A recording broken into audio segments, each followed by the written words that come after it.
Mari berdoa. Ya Tuhan yang Maha Kasih dan Maha Murah, kami sungguh percaya Engkau yang telah mengaruniakan kepada kami kesehatan, kekuatan, hikmat untuk menjalankan tugas panggilan gereja-Mu. Kami percaya hari ini dalam tuntunan Roh-Mu yang kudus kami akan dimampukan untuk membaca firman-Mu dan mengerjakannya dalam hidup kami sehari-hari. Hamba-Mu yang akan menyampaikan firman-Mu dan umat-Mu yang akan mendengarkannya, semuanya diurapi dengan kuasa Roh-Mu yang kudus. Ini kami yang bermohon di dalam nama Tuhan Yesus Kristus. Amin. Firman Tuhan saya akan baca dalam kitab kudus perjanjian baru, yaitu dalam Injil Markus pasal 14 ayat 32 hingga 42. Lalu sampailah Yesus dan murid-muridnya ke suatu tempat yang bernama Getsemani. Kata Yesus kepada murid-muridnya, "Duduklah di sini sementara aku berdoa." Dan ia membawa Petrus, Yakobus dan Yohanes sertanya. Ia sangat takut dan gentar. Lalu katanya kepada mereka, "Hatiku sangat sedih, seperti mau mati rasanya. Tinggallah di sini dan berjaga-jagalah."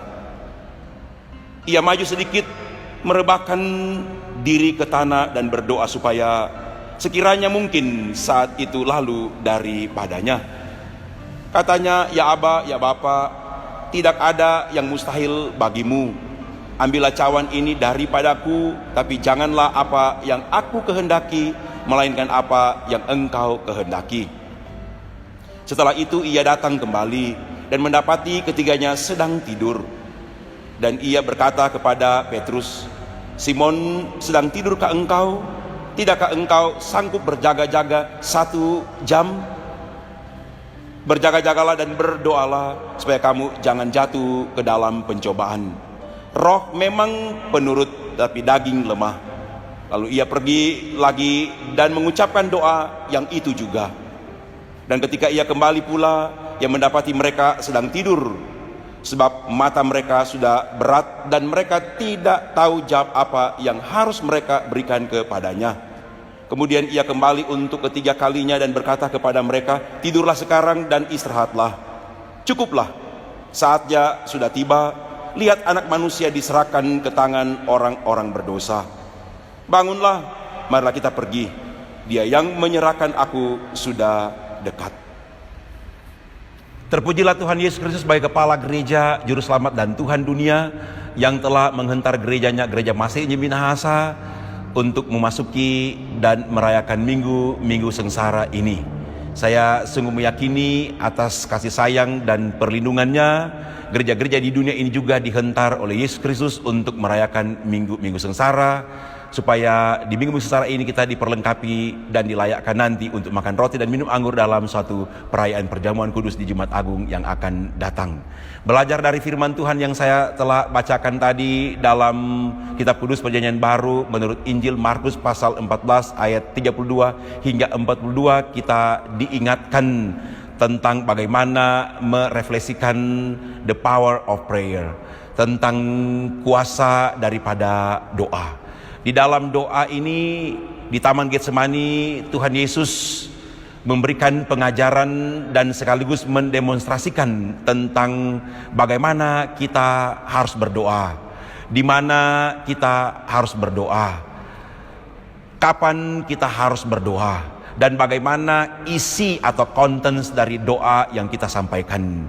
Juga kita di bagian pembacaan Alkitab ini diingatkan tentang berbagai hal yang menghalangi ketika kita sedang berdoa. Saya sungguh percaya melalui teks ini, melalui naskah ini, di minggu sengsara yang keempat ini, kita semua diberikan kemampuan untuk merefleksikan ini, dan sekaligus refleksi-refleksi kita ini tidak hanya refleksi teologis Alkitabiah, tapi juga refleksi empirik sesuai dengan konteks yang ada saat ini. Saat ini kita berada dalam konteks di mana wabah COVID-19 ini sementara menyerang masyarakat dunia ini.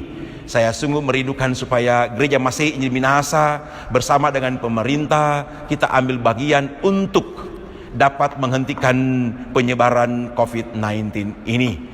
Saya juga mengajak saudara-saudara, sebagaimana bagian pembacaan ini, Yesus dan murid-muridnya datang berdoa, dan Yesus menyendiri untuk berdoa.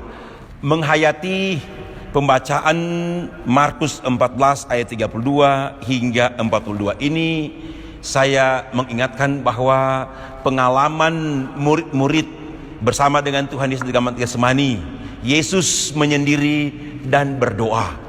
Dan isi doanya ialah tidak hanya mendoakan murid-muridnya, tapi mendoakan dunia ini. Dalam doa ini kita lihat bagaimana Yesus menciptakan suatu social distancing dengan murid-muridnya, supaya dia berdoa fokus, dia berdoa betul-betul ada konsentrasi, dia berdoa secara pribadi supaya betul-betul terjadi suatu mujizat yang besar dalam kehidupan pelayanannya dan murid-muridnya. Saya mengingatkan kepada warga gereja Masih Injil Minahasa supaya di beberapa hari ke depan ini, dengan kondisi yang sangat krusial, yaitu COVID-19 ini, kita betul-betul memberi waktu untuk berdoa, sekaligus kita memberi waktu untuk mentaati apa yang disampaikan oleh pemerintah dan gereja tentang social distancing, menjaga jarak. Dan ini merupakan juga refleksi iman daripada gereja Masih Injil di Minahasa. Sambil kita menghayati bagian pembacaan ini, kita merealisasikannya, kita mengkonkretisasikannya melalui belajar dari rumah, bekerja dari rumah, dan ibadah dari rumah. Sebab di rumah inilah kita semua diberikan kekuatan dan kemampuan dalam doa dan puasa.